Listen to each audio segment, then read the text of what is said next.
நிறைந்து அந்த அன்பின் வெளிப்பாட்டாய் மற்றவர்களுக்கு சுவிசேஷம் சொல்லணும். அந்த அன்பு மனதுருக்கம் உங்களுக்கு மற்றவர்களுக்கு இந்த அன்பை ஜனங்கள் அறிந்து கொள்ள வேண்டும், சுவிசேஷம் சொல்லணும். இதற்காக மற்றவர்கள் அக்கிரியை செய்யணும். இப்படி வாழதான் தேவன் நம்ம வைத்திருக்கு. ஆனால் ஆழமான சத்தியம் என்ன, நம்முடைய கிரியைகள் நம்ம எப்படி வாழணுன்றது ஆழமான சத்தியம் இல்லை. கடைசி காலத்தில் நடக்க போகிற காரியங்கள் பரலோக இதுதான் ஆழமான சத்தியம் சொல்லி இன்றைக்கி சபை நம்புது, ஜனங்களை நம்புகிறாங்க. சிலுவையில் நடந்த காரியங்கள் பற்றி பேசலாம். எப்போ பார்த்தாலும் சிலுவைன்னு சொல்லியிருக்கிறாங்க. இது குழந்தை பிரசங்கம் அப்படின்னு சொல்கிறாங்க. ஆனால் ஆண்டவர் சொல்கிறாரு, இந்த மாம்சத்தை புசித்து இந்த ரத்தத்தை பானம் பண்ணுகிறவனுக்கு தான் என்னிடத்தில் பங்குண்டு. நான் அவனிடத்தில் இருப்பேன், அவன் என்னிடத்தில் இருப்பான்.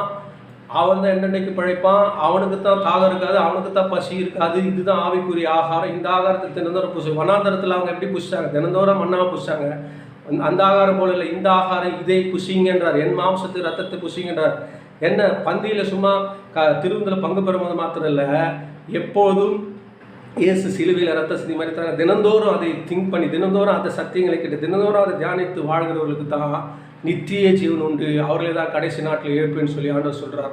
ஆக இன்றைக்கு இந்த வார்த்தை கேட்குற நீங்கள் எப்படிப்பட்ட சத்தியங்களை நீங்கள் கேட்குறீங்க? இந்த கல்வார் சிலுவிலே சிந்தப்பட்ட ரத்தத்தை பிற்கப்பட்ட இந்த சரீரத்தை குறித்த சத்தியங்களை பவுல் நிருபங்களை வெளிப்படுத்துகிறாரு. அந்த சத்தியங்கள் படி அவருக்கு என்ன தீமை அந்த சிலுவையில் நடந்ததோ அந்த தீமையினால் நமக்கு உண்டான நன்மையை குறித்து தினந்தோறும் விசுவாசித்து தியானித்து அந்த சத்தியங்களை கேட்பது தான் இந்த ஆவிக்குரிய ஆகாரத்தை புசிப்பது என்று இந்த சத்தியத்தை அறிந்து இதை விசுவாசித்து வாழ்கிறவர்களுக்கு தேவன் நித்திய ஜீவனை தருகிறார். இப்படிப்பட்ட சத்தியங்களை பிரசங்கிற சபை, இப்படிப்பட்ட சபை சத்தியங்களை கேட்கிறவர்களுக்கு தான் இதுதான் நித்திய ஜீவன் தரும் வார்த்தை என்று பேதுருவே சொல்கிறார். ஆக இதுதான் நித்திய ஜீவன் தரும் வார்த்தை, இதனால் தான் நாம் பிழைக்க முடியும், இதுதான் உங்களுக்கு நித்திய ஜீவனை தரும் என்று சொல்கிறாரு.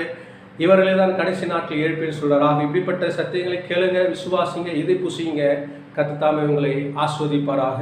ஆமென், ஆமென்.